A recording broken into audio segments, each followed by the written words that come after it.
സാങ്കേതികവിദ്യയുടെ ഇക്കാലത്ത് ചൈനയിൽ നിന്നുള്ള ഈ പുതിയ വാർത്ത നോക്കൂ. 2025 സെപ്റ്റംബർ 1 മുതൽ 6 വയസ്സ് പ്രായമുള്ള കുട്ടികൾ ഉൾപ്പെടെ എല്ലാ പ്രൈമറി സെക്കൻഡറി സ്കൂൾ വിദ്യാർത്ഥികൾക്കും ചൈന കൃത്രിമ ബുദ്ധി വിദ്യാഭ്യാസം നിർബന്ധമാക്കും. ഈ നയപ്രകാരം പ്രതിവർഷം കുറഞ്ഞത് 8 മണിക്കൂർ നിർദ്ദേശം ആവശ്യമാണ്. ഇത് ഒറ്റപ്പെട്ട കോഴ്സുകളായി നൽകാം, അല്ലെങ്കിൽ ശാസ്ത്രം, വിവരസാങ്കേതികവിദ്യ പോലുള്ള നിലവിലെ വിഷയങ്ങളുമായി സംയോജിപ്പിക്കുകയുമാകാം. പ്രായപരിധി അനുസരിച്ചാണ് പാഠ്യപദ്ധതി തയ്യാറാക്കിയിരിക്കുന്നത്. ചെറിയ വിദ്യാർത്ഥികൾ അടിസ്ഥാന ആശയങ്ങൾ മനസ്സിലാക്കുന്നതിനായി പ്രായോഗിക പ്രവർത്തനങ്ങളിൽ ഏർപ്പെടും.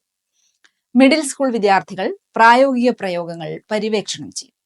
ഹൈസ്കൂൾ വിദ്യാർത്ഥികളാകട്ടെ നവീകരണത്തിലും യഥാർത്ഥ ലോക ഉപയോഗ കേസുകളിലും ശ്രദ്ധ കേന്ദ്രീകരിക്കുന്ന നൂതന പ്രൊജക്ടുകൾ ഏറ്റെടുക്കും.